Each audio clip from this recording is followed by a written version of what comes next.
Hi, Rona. Welcome to the interview. Really happy to have you here to talk about the current affairs in Israel.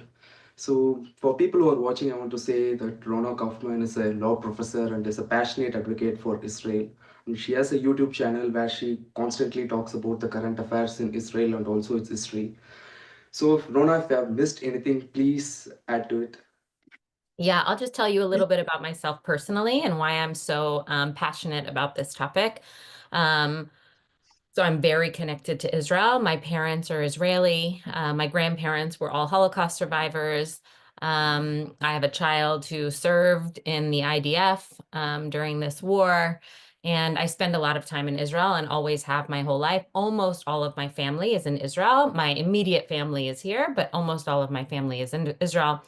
And also, I'm an academic, and I have been watching as anti-Israel ideologies and sentiments have been spreading in academia.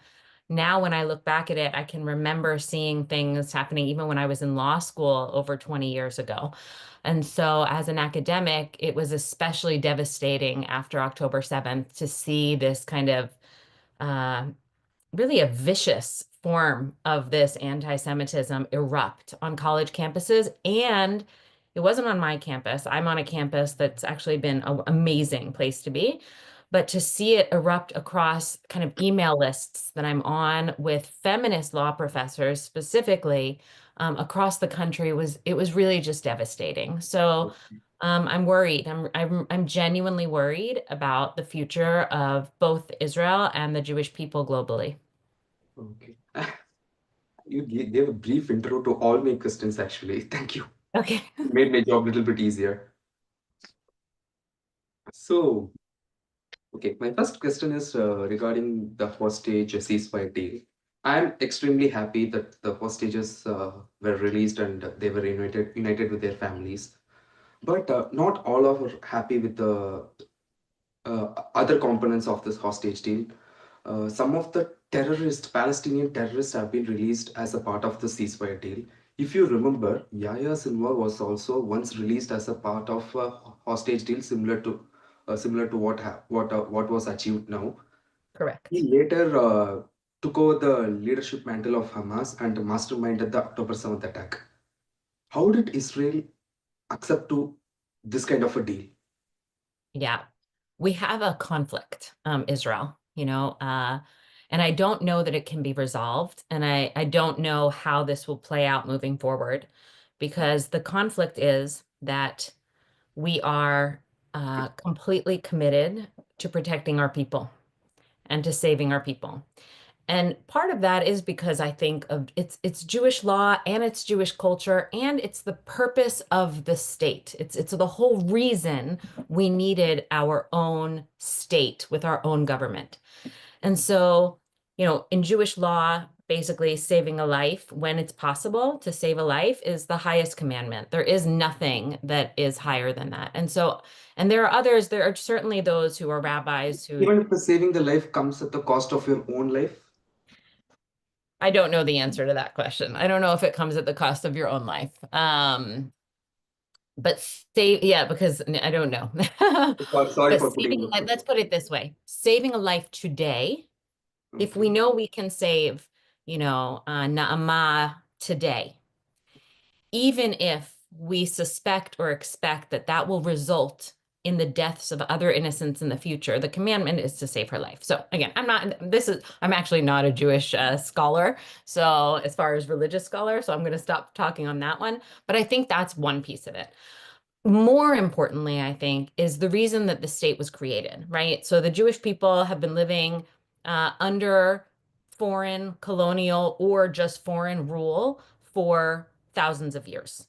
So when the Jews were exiled from the land of Israel and were living across Europe and across the Middle East and also across Asia, they were living under South foreign America. rule. And when the Jews who stayed in the land that is today Israel over these thousands of years, they were always living under some colonial power, right? Either the Turks or the British or the Romans or whoever it was.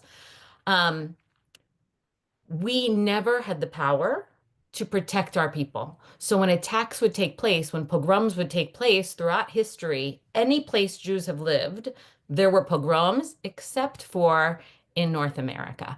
But anywhere else Jews have lived, there were pogroms. And when pogroms would happen, there was not, we were an impotent people. We had no power to protect ourselves, and we had no government to represent us. And really, the idea of never again in creating the state of Israel, it's not just never again the Holocaust. It's never again, much more broadly. It's never again are we going to be a people that is completely vulnerable and powerless and cannot protect itself.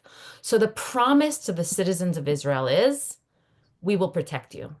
And when over 200 people were taken hostage into Gaza, it's not like people in Israel live their lives not thinking that's possible. This is people know, Israelis get taken hostage. So this is a threat that it is in everyone's minds, not at the forefront of everyone's mind in every minute, but people know about this. And there is a promise and everyone knows. And in fact, when you become a soldier in Israel, specifically the girl soldiers, the army talks to them and says to them, listen, just know we know how awful our enemies are. We know how brutal they are. And they tell them the terrible stories of what they did to the girls who were fighting in the War of Independence, who were taken hostage. We know how awful it is. We know the sacrifice you're making. But know this, if God forbid one of you gets taken, this entire army will be focused on getting you back. So this is the promise. And the promise, in my mind, it must be fulfilled because I don't think that the Israeli people will ever heal without us fulfilling this. So the deal is a terrible deal. I'm thankful that I'm not in a position of decision making because if you're So you accept that responsible, it is a terrible deal. it's a terrible deal. Terrible. It's a terrible, terrible deal. It's not even a deal, right? It's like um it's worse than duress. It's worse than coercive. Okay. It's a black. I don't have the right word for it. Okay. I mean, when Trump said that all hell will break loose if Hamas would not release the hostages before his inauguration, I was elated. I was delighted. But if I were a Jew or if I were an Israeli, I would feel completely betrayed. So are the Israelis feeling betrayed by the new administration? I don't think Israelis feel betrayed by Trump. I think many Israelis feel betrayed by their own government and their own leadership in lots of ways. Again, because they failed to prevent October 7th from ever happening. It's a no-win situation. When the war began, the government and the army and everyone was clear there were two goals to this war. One was to destroy Hamas completely. The other was to rescue our hostages. And from the very early days of the war, I was in Israel in October. Right after the war started, I flew to Israel and I was listening to the news and listening to different podcasts and conversations. And one of the conversations that I listened to, it was the Hartman Institute, it's a brilliant think tank, was this question of, is it possible to achieve both goals? Are these goals in conflict or Mutually are exclusive. they mutually exclusive? And so from the very beginning, it's not like we didn't know, right? Destroy Hamas completely, rescue or force the release of our hostages. It was unlikely that those two But goals were going did to be did not combined. it happen in World War II? They completely destroyed Nazi Germany and also released Jewish prisoners from the concentration camps. It is doable, right? I think it's doable, but not doable under the constraints that Israel is under due to Okay. misinterpretations of international law and Okay. also the Like United States. deliberate misinterpretation. Hmm? Deliberate misinterpretation. Willful misinterpretation. At the United Nations, I think it's absolutely deliberate. Yes, yes, I do. Okay, okay, yeah. So, this recent American election campaign was extremely bitter and rancorous. Uh, some politicians and some media people even made comparisons, drew parallels between Trump and Hitler. As a granddaughter of Holocaust survivors, does it hurt you personally? Because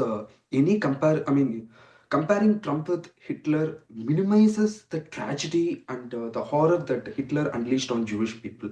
Should the politicians and media personalities show more restraint before making such comparisons? I would like that. I would like us to stop calling everyone a Nazi or Hitler, right? Like Hitler was Hitler, the Nazis were Nazis.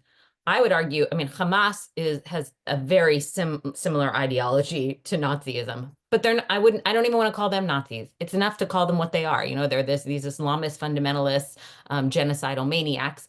I wish we would reserve the term Nazis for actual Nazis. And at this point, it's lost all its meaning for me, actually. I mean, everyone does it, regardless of whether they're on the political left or the political right. Everyone calls whoever, if you hate someone, you call them a Nazi, and then you don't have to explain anything. It's lazy, right? Th- There are people who are, well, there are survivors who are still alive. You cannot call, like, you cannot label someone as Nazi when there are people who are still alive, right? Yeah, I think it's a silly, it's politics. That's what it is, I guess.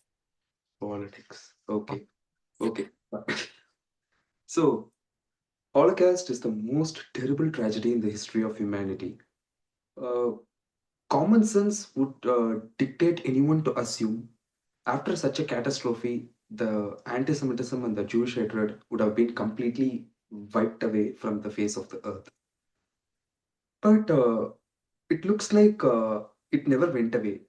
It is back with full vim and vigor right now. I mean, sorry if it is harsh, should the Jewish people have done more to disseminate the knowledge about Holocaust after 1945 to make sure that anti-Semitism never reappeared, or that hatred and prejudice are too deeply entrenched in society to combat and make it disappear? Yeah, great question. I think there's two different pieces. I think one piece is yes, the Jewish community, there are things we should have done better. So Holocaust education, actually, we've done an excellent job of pushing out Holocaust education, both in the United States, certainly in the schools, Yes. also globally, also through movies, also through books. I mean, it's a really well-known topic, even if people have misunderstandings about it or don't believe it or whatever. There's a lot of Holocaust education, but in the last, I don't know exactly when, but certainly over the last, let's say, 20 years, Holocaust education really shifted from being about anti-Semitism and the attempted annihilation of all the world's Jews to being about hate in general and about genocides in general. And I think that this was a big mistake. There's an excellent book called People Love Dead Jews, written by Dara Horn. It's a brilliant book. And she talks a lot about this in her book and about how she thinks part of the motivation for teaching Holocaust as a universal message, instead of teaching Holocaust as a particularly Jewish story, one of the reasons for that, she says, is because Jews, it's not good enough to say for us to say this is bad because it's bad for us. We always have to say this is bad because it's bad for us. And if it's bad for us, it's also bad for you, right? Like, oh, It does not stop with the Jews. that's right. It starts with the Jews. The Jews are in the canary in the coal mine. Why is it not enough that it ends with the Jews? What if it doesn't hurt anyone else? It should be enough of a message to say, hey, to kill Jews is bad, not because it leads to the killing of other people, but because to kill Jews is bad. And so I think that's one of the issues. The other one is a different piece, which is, can we eradicate anti-Semitism through education? I mean, I don't think we've eradicated anti-Semitism, we certainly haven't, but also other hatreds. We can move the needle, right? I think of how, discrimination against women and hatred of women and refusing women to have rights. If you look at different countries in the world, the norms are very different from country to country. So clearly, you can change how a people treats another people or how they feel about another people, through culture and through education being part of that, and through law and through custom and through religion and through interpretation. Um, so we can educate away some anti-Semitism, probably not all of it. But yes, I think Holocaust education, at least in the United States, what we learned on October 8th, as soon as everyone came into the streets screaming at us for committing genocide, Yeah. Even before was the Israel, even before the Israel started its even before. I mean, campaign. it's been going on for a long time, yes. And what we learned, but on October 8th, it was so obvious. We learned, oh Okay. boy, all of that education, Yeah. where did it go? Actually, a lot of people say this. October 8th was more shocking than October 7th. Yeah, Okay. Okay. yeah. So it's a nice segue to my next question. Jews have always been the canary in coal mine. The toleration of persecution of Jews has always been a harbinger for destruction of any society or civilization. For example, Nazi Germany and Soviet Union. If America refuses to address this anti-Semitic issue, will USA be doomed to a similar fate? I don't know if the cause and effect is directly there, but what I'm seeing is that the threats to Jews right now and the threat to democracy and Western civilization are the same threat, I believe. So I don't know if it's because they don't protect the Jews, America will fail. I don't know if that's true. But the threat against American Jews that is coming from the far left, which is Yeah, cultural Marxism, yes, exactly. Cultural Marxism, Islamism, celebrating death, wokeism. this death cult, this idea that all forms of resistance are justified if there's any discrimination or oppression at all. You know, this kind of these ideologies, that's what's threatening the Jewish people right now, but it's also threatening democracy and all of Western civilization. I mean, the people, when I think of the congressman, you know, I live in Pittsburgh, and so my representative for Congress is Summer Lee, who is awful. She is a vile, anti-American, anti-Semite, and she represents. More so than Ilan Omar and Rashida She's Tlaib. similar. She's with them. She's in the squad. She's part of their club.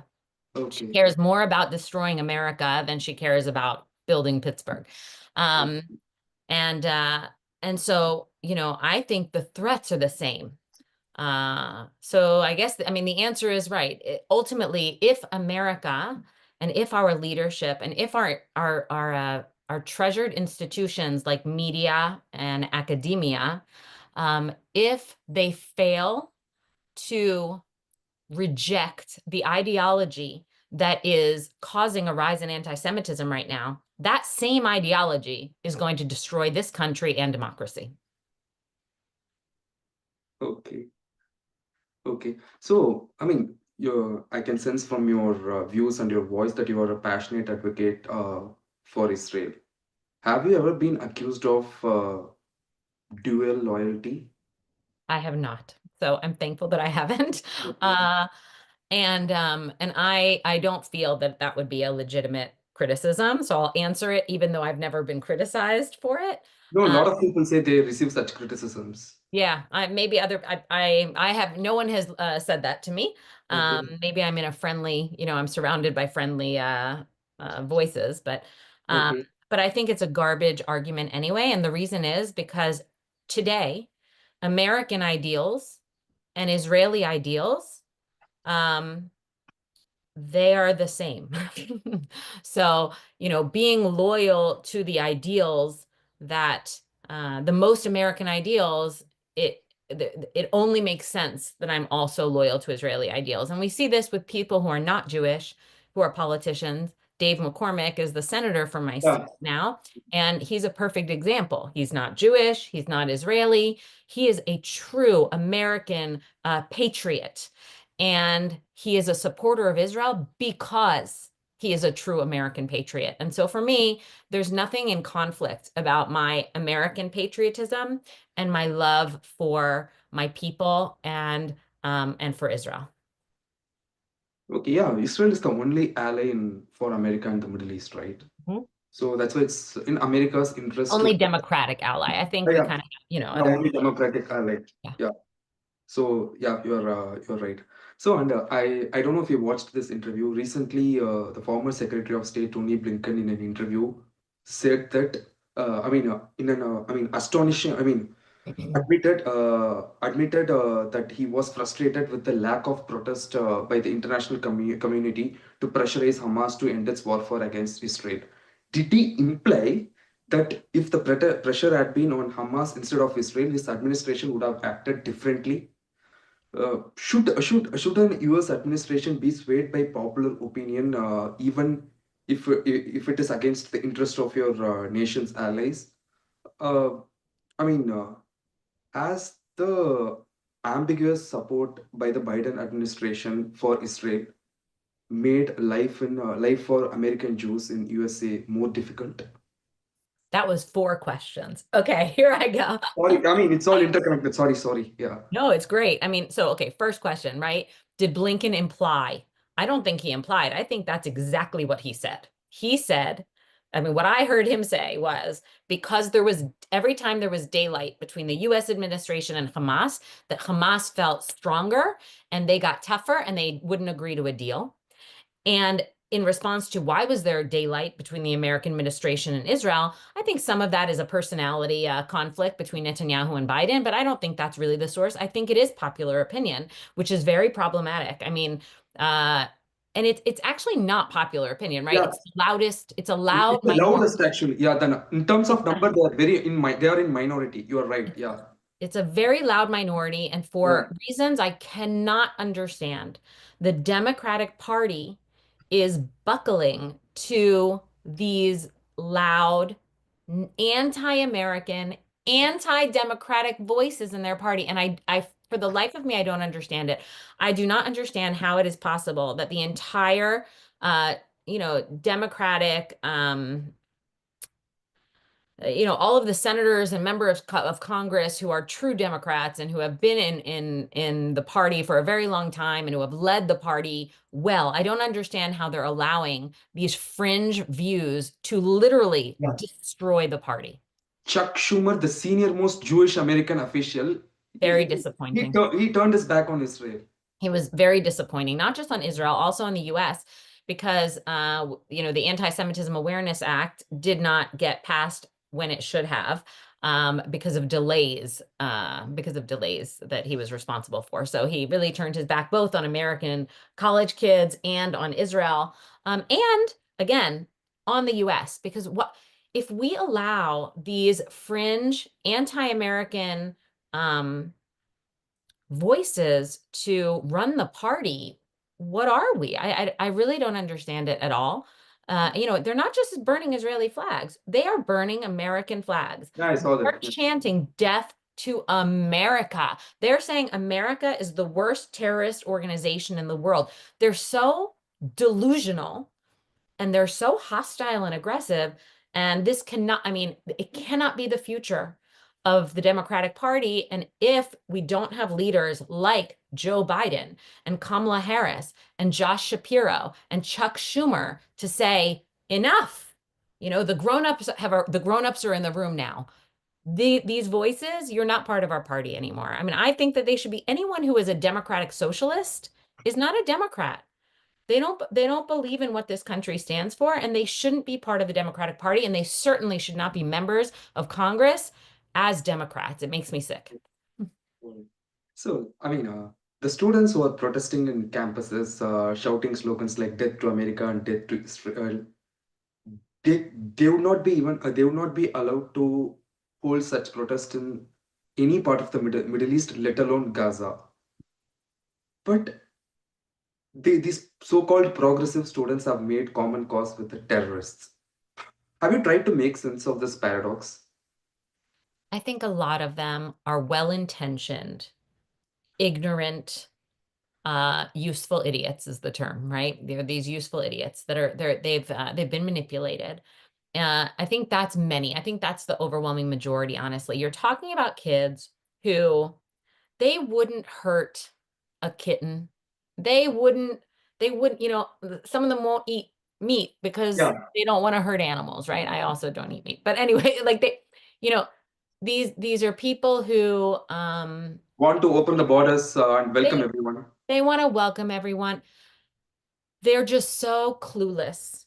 about two things. One is they've been indoctrinated by their professors who are not clueless. Now, the professors are a different story. They know very well what they're indoctrinating these students with. So one is that they've been indoctrinated with this ideology that we kind of going back to this cultural Marxism, this idea that everyone is either an oppressed or an oppressor, and that explains the whole world. It's a rejection of the idea that there's good and evil. I believe that there is good and there is evil, and then there's a lot of in the middle, a lot of in between. And the reality is that these kids, most of them, because they've had very privileged, blessed lives, have never come into contact with that evil, luckily, right? That evil has never been standing next to them in the room and never looked at them the way that evil would look at them if they had an opportunity. And so I think most of them they just don't know. I mean, I would like to take them on a trip to the Middle East is what I would like. I really would like them to show them a tour and not just the Middle No, East, take them anywhere and all meet over the the. world, to see the poverty that people Yeah. suffer from and to see what it looks like when people really don't have freedom and don't have rights. That the United States, I've traveled all over the world and that's been a really important part of my education as a human being. Okay. And this is no place is perfect, no country is perfect, but the Yeah. United States is a beacon of freedom and hope. And people can come to this country. That's why they want to come to this country. And you can make anything of yourself. And meanwhile, we have these academics teaching these students that basically, if you are part of a certain group of people, if this is your identity, the system is against you 100% and there's no way to be successful. And it's a lie and it's racist and it's classist. So I mean, It's it's hard always. for me. I'm so upset with those students, but I'm not, I wish they would just listen. I wish I could talk to them. You're too empathetic. I don't have any empathy for them. They see you. I mean, it's not like we are living in Middle Ages. You have cell phone, you have libraries, you can go and read. It's laziness, nothing else. It's laziness. They don't want to listen to the other point. Yeah, I want to believe in them a little more. And I teach them. I see them all the time. Okay. And I do love my students, and sometimes their views are abhorrent to me. Yeah. Okay. Can you just give me a minute? This is falling back. I'm sorry. Of course, no, take your time. Okay.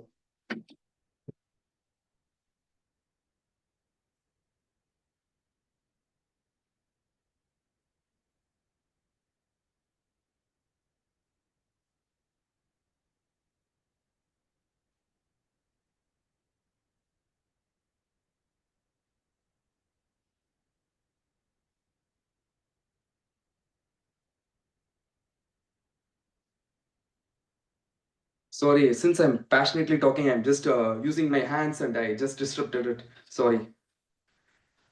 No problem. Sorry, you didn't have your breakfast. I'm sorry if I had disrupted your cycle here. Sorry. I chose sleep over food, so that's all, not your fault. Okay. Okay. So sorry. We were talking about students, right? Let's see. Next question is okay. You are a self-avowed feminist, right? Lot of self-proclaimed feminists have maintained an eerie silence after the October 7th attack, after the Hamas openly displayed their cruelty towards women. Some of the so called feminists in Hollywood have completely gone mute. They were the ones who were at the forefront, rightfully at the forefront, when Boko Haram abducted the women in Nigeria and forcibly converted them to Islam.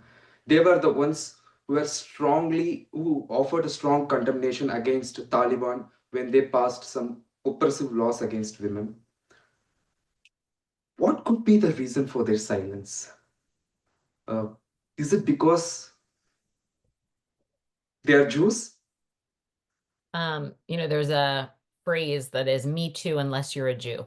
That's the phrase that I've has never heard this. it's Okay. the Me Too movement is the Yeah, yeah, movement, I've heard meeting. right? So Me Too unless you're a Jew.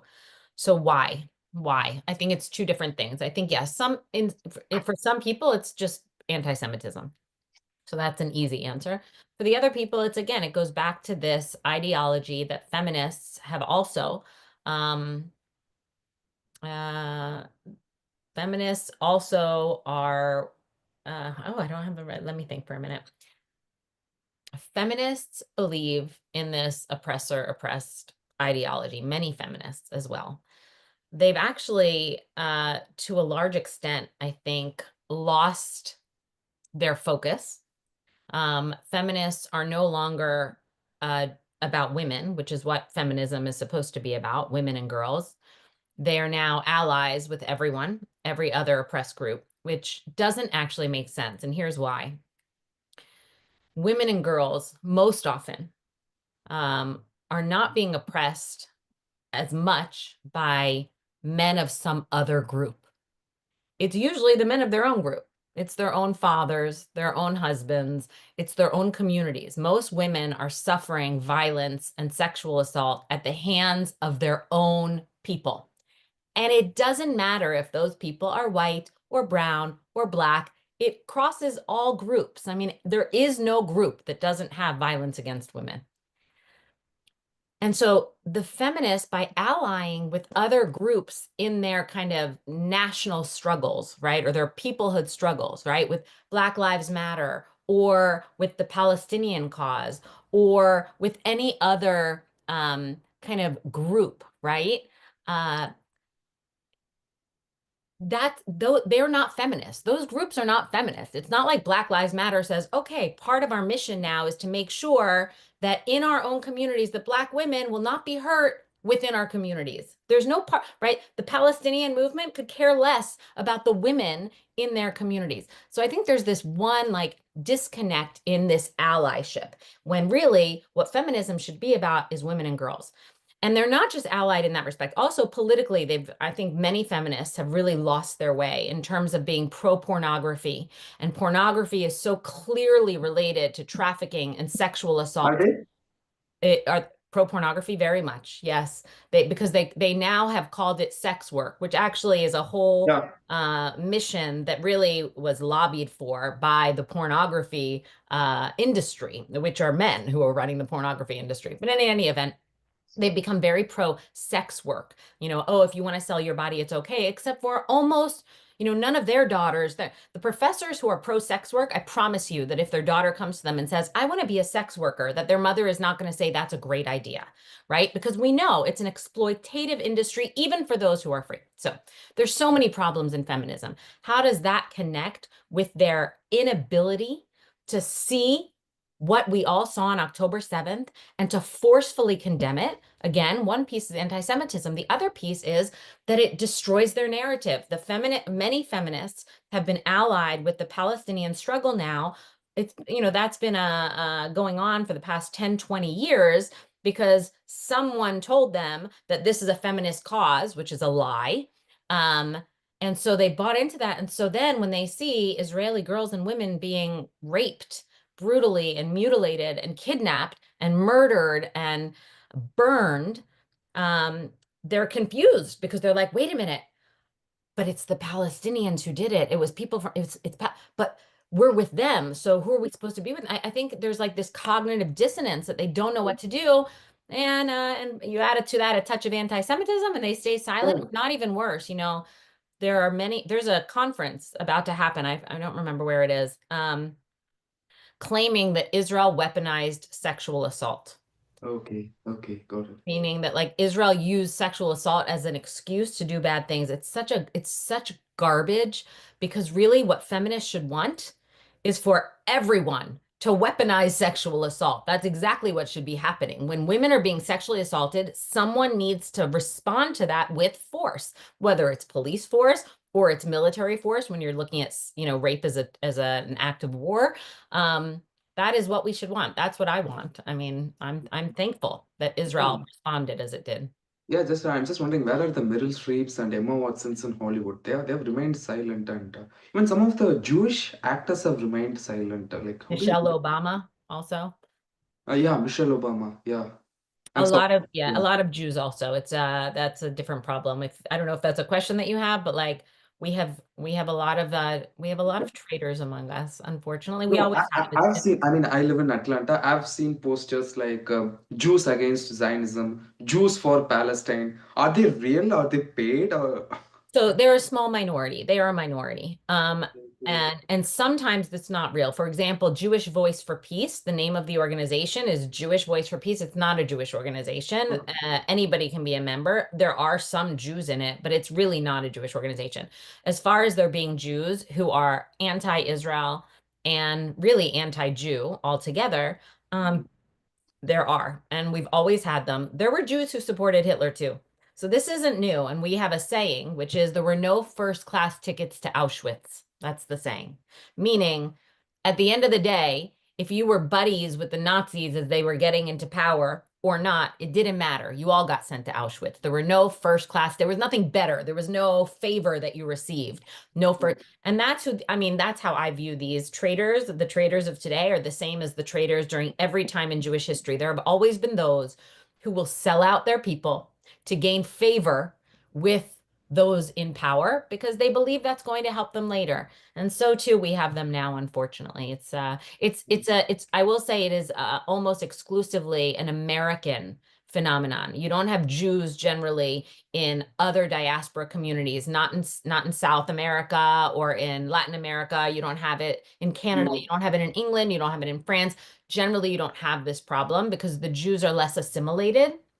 They're more religious and they are more knowledgeable about their history. So they're much more connected to their peoplehood. In the US, because we've had so much freedom we've had so much freedom here as guests, and as citizens of this country, that Jews assimilate. That's what, that's what happens in the US. Everybody assimilates. And the Jews who have assimilated, I think, you will find a lot of those anti-Israel sentiments really almost exclusively with those Jews. Okay, okay, got it. So, did you watch the debate that was held by Oxford Union on the Israel-Palestine conflict? I did not watch the debate, but I know about it. Okay, so some of the people who attended the debate, some of the prominent Jews who spoke for Israel, received a lot of criticism for for agreeing to debate on the topic. The criticizers were of the view that by just agreeing to debate, you are legitimizing the views of people who want to violently, who are violently opposed to you. How do you look at this? Should people who support Israel be willing to debate with people, even if those people want to eliminate you and kill you? Or should people stay away? Or should people stay away from such debates unless they want to dignify the people with those kind of abominable views? I think it's a really hard question, and it's usually a very personal decision. So I don't think there's one approach to how the Jewish people should fight anti-Semitism and hatred of Israel. I don't think there's one way to do it. And within the Jewish community, there is a ton of disagreement on how to do it, right? So some people want to be super aggressive. Other people want to be really gentle and soft in trying to spread a message. Some people want to engage with those who hate us. Others don't want to engage. Some people want to evict the traitor Jews from our organizations. Others want to keep them in. And so there are so many approaches. And I don't really, I feel like we're on the same team, those of us who are trying to fight this. I am cautious to criticize those who are fighting anti-Semitism for how they're doing it. It might not be the way I would do it, and I wouldn't do it that way. So, for example, I mean, I really believe in education, and I really believe in kind of one of the ideas about freedom of speech, which is that the best way to counter bad speech is with good speech. Yeah, I yes. believe that. So, if this is an audience where it's possible to change hearts and minds by speaking truth, then I support it and I would do it. If it's not possible, if somebody else wants to do it, I don't know. I don't think I care that they're doing it necessarily. I understand they're maybe giving a platform, but the other people are still going to be speaking whether you're there or not. So, Yeah, that's the conundrum because you yeah. cannot leave the space to those crazies to dominate the discourse, right? At some point of time, you will be compelled to counter them.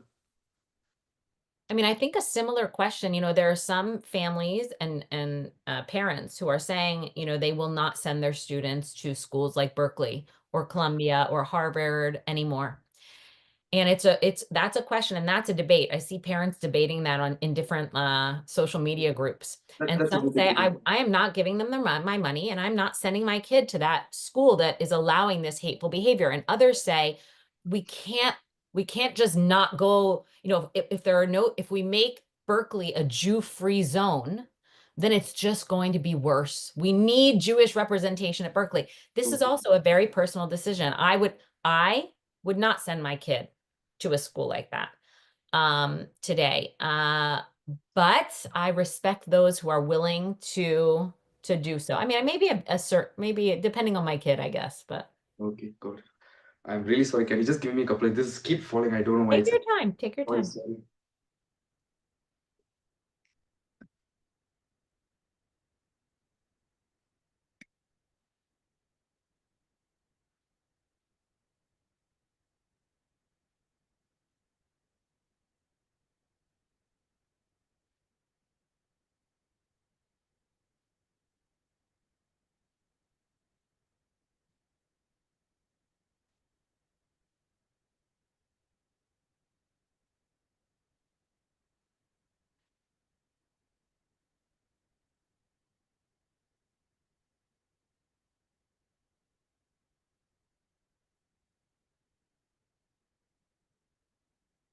Okay.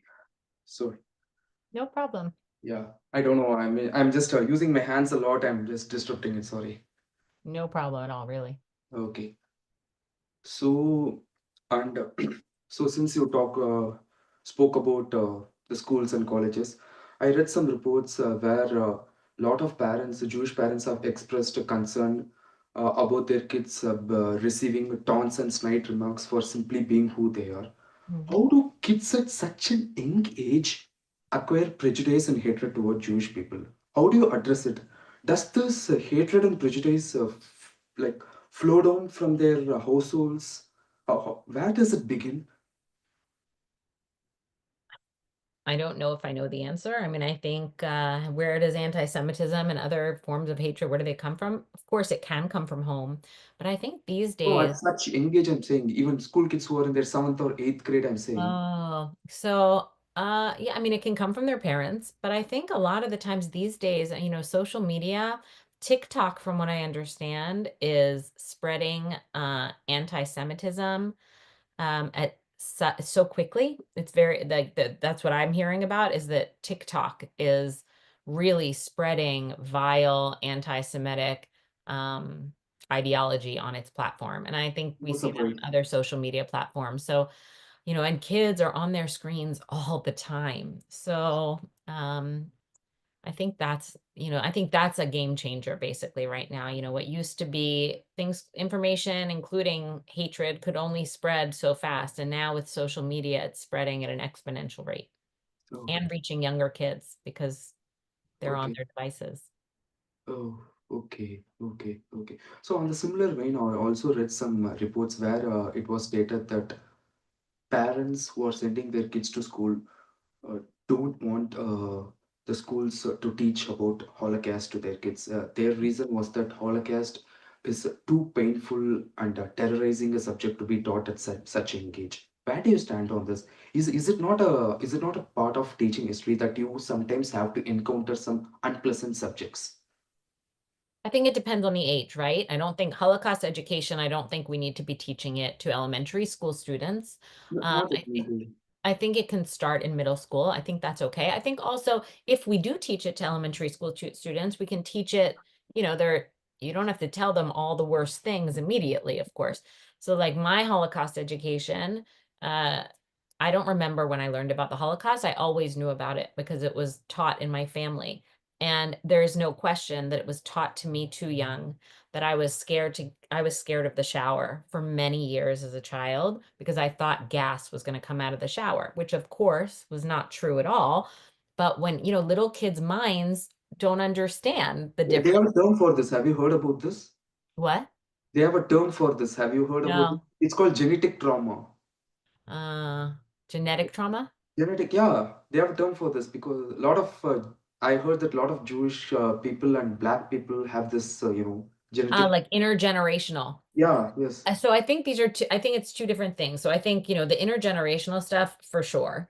But I think also just as a child because my parents were teaching me and my grandparents were telling me stories about the Holocaust and I was too young and they would show me pictures and they didn't, that's the way it was taught at the time, very young ages. And so in Israel, actually, they really changed Holocaust education and in the US as well because they recognized that there were two generations basically that knew about it too young, that it was like they had experienced the trauma because they learned about it too young.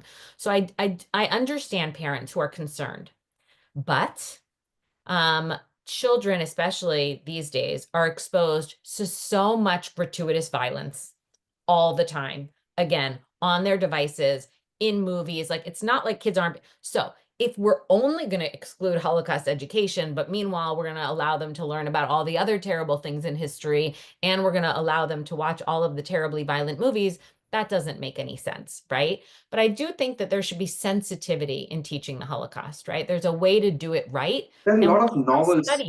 There Hmm? are a lot of novels. I've read a lot of Holocaust novels. You can give them. They are completely I mean, I'm not saying harmless, but they are I mean, not palatable. They can be absorbed. And there's different ages. There, the first Holocaust book I read to my daughter was called oh, what was it called?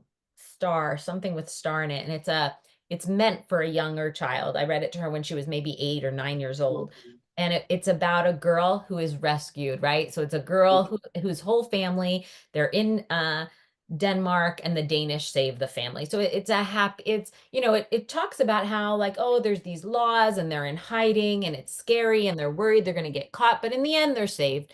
So it's kind of an introduction to the Okay. Holocaust. Yeah. It's a false narrative. I mean, it's not good if that's the only thing someone learns about the Holocaust, but it's an introduction.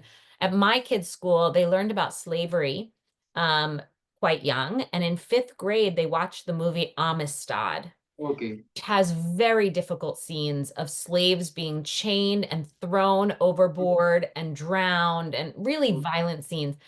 And my child was really affected by that.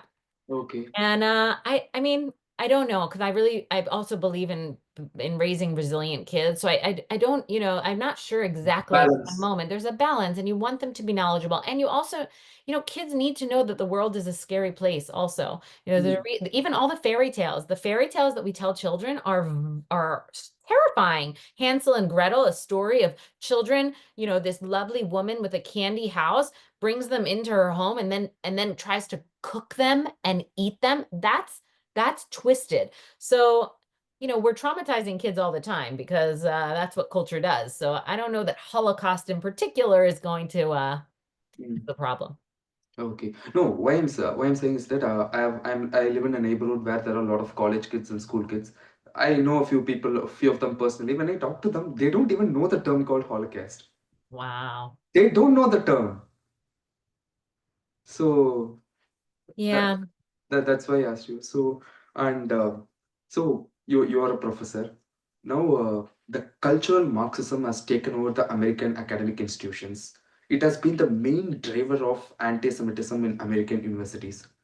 Hypothetically speaking, if President Trump calls you tomorrow and says, uh, Ms. Kaufman, I want you to lead a committee that oversees the revamp in the educational curriculum of American universities. Where would you begin from, and what would your reforms be like? Hmm. It's really hard question. Good question. Okay, so I think the biggest threats right now to the Jewish future in the US uh, is what's being taught in universities. And it's very hard. We have freedom of speech in this country, and I support freedom of speech. Mm. So it's very tricky to regulate what is being taught. And at this point, you have anti-Semitic ideology and also this cultural Marxist ideology, and it's being taught in classes that it doesn't belong in. So that's an easy place to start, I guess. For example, I have students at the University of Pittsburgh who explained to me that in their uh, science fiction writing class, they were being assigned materials about,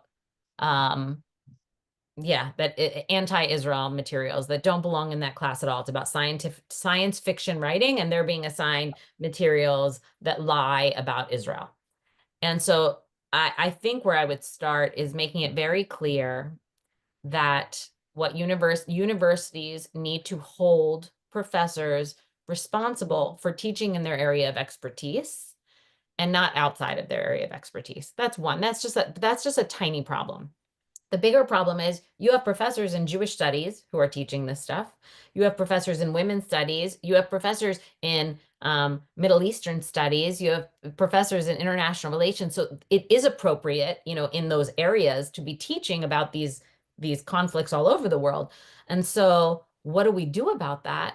Um, it's very difficult. It's a very difficult question. We can pull funding. That's, to the extent that teaching the way that they're teaching is creating a hostile environment for Jewish students, which I believe it is. So it's violating Title VI. So certainly if they're violating Title VI, we need to pull funding from them. And that's, of course, what they're supposed to be doing. I would like to see more of that. I would like to see the Department of Education, Office of Civil Rights take on more of the schools. We have a lot of Jewish organizations who are bringing those claims. And it would be really nice if the Jewish organizations didn't have to do this work and the government would do it, right? If we had other groups being discriminated on campus, I think that we would be responding to it much better. Yeah, Um, yeah. Certainly, like, excluding Jewish students from organizations, or, oh, here's another one. Here's an Are easy. they doing that? They exclude Jewish students from Are organizations. they doing that? Is it Yes, happening? they're doing that because they say that they're excluding Zionists. So here's Why, another, why the New York Times is not covering this? because the New York Times is part of the problem. I mean, the New York Times is one of our trusted institutions that has also become incredibly anti-Semitic. And I canceled my subscription to the New York Times I also, I did. anymore. Yeah. Very disappointing. Yeah, another thing is we need all the universities to adopt the IRA definition of anti-Semitism, which explains that in some cases, anti-Israel is also anti-Semitic. Not always, but Hmm. anti-Israel can be anti-Semitic. And that's so obvious and so clear because Judaism and Zionism are so deeply, I mean, there's not one without the other. The Jewish It's people like this, are all Zion. squares are products and all products are not squares. That kind of thing, Right, right? Yeah. exactly, Yeah. exactly. Um, so we need all the universities to understand that. And that's a big challenge also because you have all of these DEI committees at different universities who are refusing a definition of anti-Semitism that includes what Jews perceive to be anti-Semitism. So they're erasing the lived experiences of the Jewish students and the Jewish faculty. And again, they never do this with other groups. It's really problematic. Okay, okay. My God. So I believe ideas can be bombed, ideologies can be bombed. It was demonstrated during the World War II, where Nazism and Japanese militarism was bombed out. But there are commentators out there who are saying that by bombing the civilians in Gaza, you are just deepening the hostility towards Israel. But that's a proof ideologies can be successfully bombed out. So, what's your response? What would be your response to those commentators? Yeah. So I believe that ideas can be discredited and destroyed. I would like to do it without death, ideally. Ideally, we can destroy an ideology even without a war. And I think there are ways to do that. However, in this case, the war is not just to destroy the ideology. The war is because war was, I mean, we experience an act of horrific aggression and war. And so now we're fighting it. And they're not going to stop until we disable them. There's another saying that is Golda Meir said it. I believe it was Golda Meir who said it. If we drop our weapons, Yeah, Jews drop their weapons, there'll be no more Jews. If they drop their weapons, we'll have peace. Yeah. So I we're think we're it not was. fighting them just to destroy the idea. We're fighting them because they're coming to kill us. That's why we're fighting them, not to destroy the idea. It would also be good to destroy the idea, meaning we have to, that's not just Israel's responsibility. The entire Western world, not just the Western world, all freedom-loving people need to unite to destroy fundamentalist Islam, political Islam. So Islamism is this, right? This idea that they want to take over the world and enforce Sharia law, and they want the entire world to be a caliphate, right? So we need to destroy this ideology. And really, who needs to do that also are all the moderate Muslims who also, there are so few that you hear from.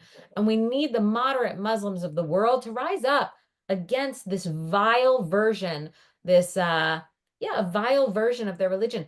Islam has not always been terrible, right? There are plenty of people who, I mean, there's over 1 billion Muslims in the world. There are plenty of peaceful, good people who practice this religion. And in history, there was a time during the Dark Ages for Europe when Islam was much more enlightened than Christianity. So there's, I mean, we Okay. can succeed. You're right. I mean, Nazism is dead. I understand there are Nazis out there. Of course, there are Nazis out there. But as an ideology with the power that it had in the 1930s and 40s, it's dead. Okay. Um, and so too we can do with this Islamism. We can also Okay. do that, I I mean, think. I'm an Indian citizen. I am living in USA. I have a lot of Muslim friends back in India. They don't even know the term called anti-Semitism. But is So that because there's not so many Jews there? What do you mean they don't know the term? What does that mean? I mean, even I didn't know the term called anti-Semitism until I moved to USA in 2018. Did you know about Jewish people? Yeah, we knew about Jewish people, but Jewish presence is very minimal in India. Yes. So it's like, I mean, I don't know if you know the history. Jews were once a thriving community in India. B'nai Menashe, the B'nai Menashe. Yeah, Bene Israelis they call them. Yeah. So that's why even Israeli ambassador said this. He said that India is the least anti-Semitic place on the earth. Wow. You So know, India and Israel are natural allies, yeah, because of similar threats on their borders. You know, yes, Pakistan yes, is a problem sometimes for India, yeah, especially in Kashmir. And so I think, yes. yeah, we Yeah, should